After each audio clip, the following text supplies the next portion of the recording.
Hey there, welcome to our YouTube channel. Myself Prem Kasi, Chartered Accountant and Company Secretary. In this particular video, I'm going to discuss with you all on an important concept which is called e-rupee.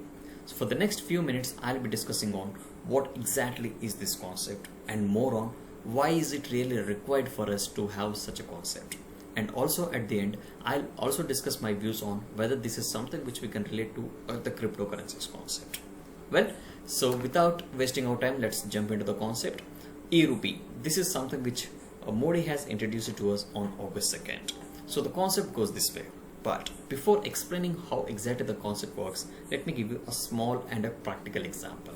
Many students will ask their parents to give some amount towards their college fees or the school fees. But the fact here is that parents are not in a scenario or in a situation where they can verify whether the amount that they give to their child is being spent for the dedicated purpose. Yeah, so this is the limitation that we have with our current systems, as we receive some sort of cash or we receive some sort of account transfer, and parents may not know exactly on where we are spending. Maybe some piece of the money we will be spending on college fees or the school fees, or something on the friends party, or a kind of a lunch or a party altogether. Yeah, so in the scenario 2, okay, so here we know the pain points. Now in the scenario 2, what if a parents are giving a coupon code where a student can use it or redeem it only for the specific purpose in their colleges and nothing else and nowhere else? Well, so the same exact concept is called e-rupee. So this is how the concept works, where the recipient of the service will be given a sort of QR code or a message in the form of SMS, so that they can use this particular code and redeem it on the services that they are going to avail. Maybe some sort of hospital services or education services, whatever, as earmarked and provided by the government. Well, and now I'm going to discuss with you all on why is it really required to have such a robust mechanism of traceability. Well, what is something that we and the entire world is lacking is the traceability. As of now, we don't have a traceability concept where we can see how much money is getting generated, from where it is, to where it is being spent, whether it is spent for the legal purposes or illegal purposes. These are all something, these calculations are not something which are readily available and even next to impossible to calculate or the trace as well.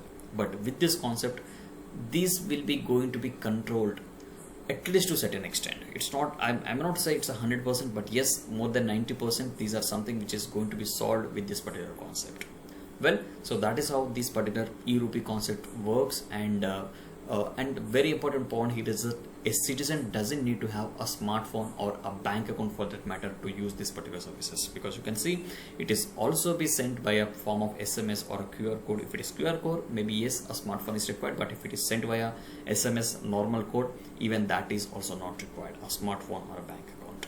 Yeah, so with this revolutionary concept, we are expecting that to a certain extent the corruption or the fraudulent transactions will be curtailed, and definitely yes, this will act as a clear-cut transparent mechanism, so that whatever money that government is spending to their citizens or private companies are spending towards their employees or whatsoever use cases for that matter will be coming under the transparency mechanism.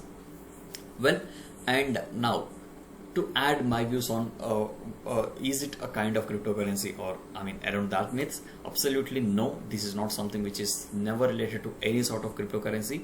Only the thing is that this is again a kind of non-cash or a non-touch mechanism, where we can see that without we having any sort of cards for that matter, bank accounts for that matter, we can use these particular things for our daily purposes for that matter.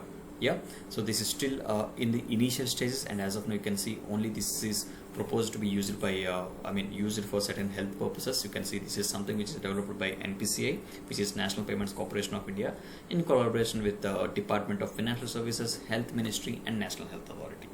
So since we can from this, what I can understand is that our government's intention to drive towards digitalization, drive towards transparency, and this is something which is very positive, and it's more welcomed by all the people.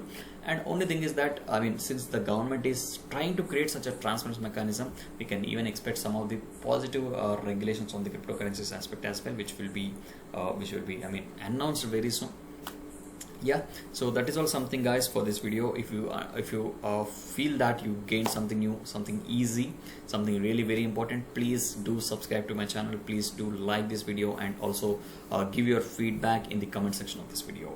Yeah, so until next time, stay home, stay safe. Prem Kasi signing off.